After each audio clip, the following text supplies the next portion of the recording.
അതേ സ്വഹാബാക്കളെ കുറിച്ച് KM മൗലവി എഴുതി വെച്ചത് കേരളത്തിലെ മുസ്ലിയാക്കൾ ദീനിൽ തെളിവല്ലാത്തതുപോലെ സ്വഹാബാക്കളും ദീനിൽ തെളിവല്ലാന്ന് പച്ച മലയാളത്തിൽ എഴുതി വെച്ചിട്ടുണ്ട് അവരുടെ മുഖപത്രത്തില്. എന്റെ വകയിലുള്ളതല്ല. അപ്പോൾ സ്വഹാബാക്കളാണ് ഖുർആൻ നമുക്ക് പകർന്നു തന്നത്. സ്വഹാബാക്കളിലൂടെയാണ് താബിഈങ്ങൾ അത് പഠിച്ചെടുത്തത്. അവരിൽ നിന്നാണ് താബിയുകൾ അറിഞ്ഞത്. ഇസ്ലാമിന്റെ ബാലപാഠം അവരുടെ ജീവിതത്തിലൂടെ മാത്രമേ ലോകത്തിന് അനുഭവിക്കാൻ പറ്റിയിട്ടുള്ളൂ. അവരിലേക്കാണ് മുത്തുനബി മതത്തെ പഠിപ്പിച്ചത്.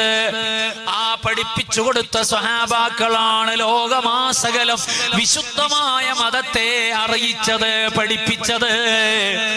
ആ സ്വഹാബാക്കള് ദീനിൽ തെളിവല്ല എന്ന് പറഞ്ഞാൽ രണ്ടാം ഖലീഫയായ ഉമർ ഇബ്നു ഖത്താബ് റളിയല്ലാഹു അൻഹു ഇസ്രാഈലി കെട്ടുകഥകള് ഇസ്ലാമിൽ കടത്തിക്കൂട്ടാൻ വേണ്ടി മദീനത്തെ മിമ്പർ മാറ്റി വെച്ചുകൊടുത്തയാളാണെന്ന് എഴുതി വെച്ചാൽ ഹദീസിന്റെ റാവിമാരിൽ മുത്തുനബിയുടെ വാക്കുകളെ സ്നേഹത്തിന്റെ മനസ്സോടെ മനസാന്തരത്തിലേക്ക് ആവാഹിച്ചത് ആരാണ് ഏറ്റവും കൂടുതൽ എന്നറിയുമോ?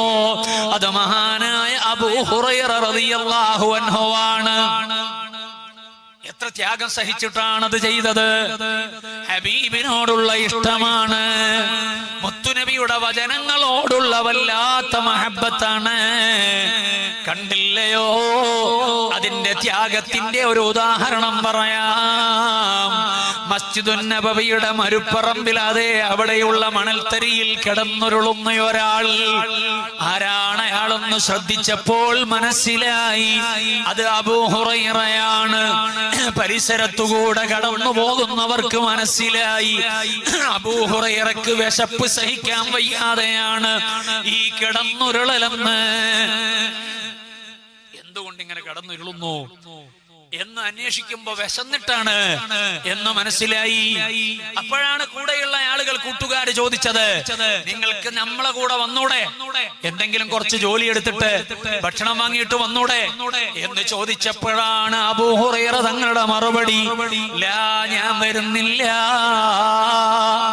എന്റെ വിശപ്പ് നിങ്ങൾ പരിഗണിക്കേണ്ട.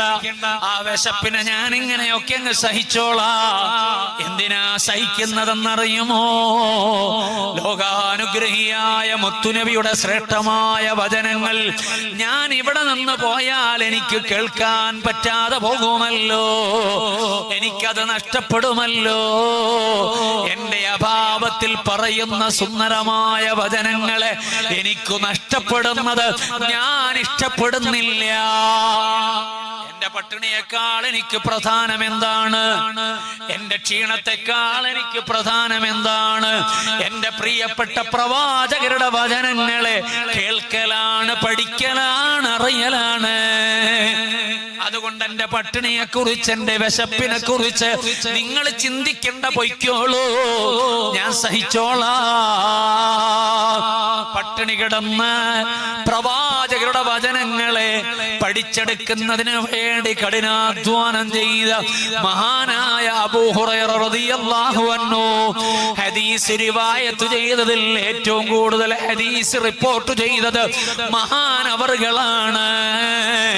ആ മഹാനുഭാവനെ കുറിച്ച് ബിദ്അത്തിന്റെ കക്ഷികൾ എന്താ പറയുന്നത്? കള്ള ഹദീസുകള് പ്രചരിപ്പിച്ചയാളാണ് പോൽ അബൂ ഹുറൈറ റളിയല്ലാഹു അൻഹു. നിങ്ങൾ ആലോചിക്കണം, ദീനിന്റെ അടിസ്ഥാനം പൊളിയുന്ന കാര്യങ്ങളാണത്. ദീനിന്റെ അടിസ്ഥാനം പൊളിയുന്ന വാചകങ്ങളാണത്. സ്വഹാബാക്കളെ തള്ളിയാൽ മാത്രമേ പുതിയ വാദങ്ങളെ ഉന്നയിക്കാൻ കഴിയൂ. ഖുതുബ പരിഭാഷപ്പെടുത്തണമെങ്കിൽ സ്വഹാബാക്കളെ തള്ളണം. തറാവീഹ് 8 റക്അത്താക്കി മാറ്റണമെങ്കിൽ സ്വഹാബാക്കളെ തള്ളണം. ജുമുഅയുടെ ബാങ്ക് ചുരുക്കണമെങ്കിൽ സ്വഹാബാക്കളെ തള്ളണം. 4 ഖലീഫമാരെ തള്ളാതെ ഇവർക്കൊരു വാദം ഉന്നയിക്കാൻ കഴിയൂല.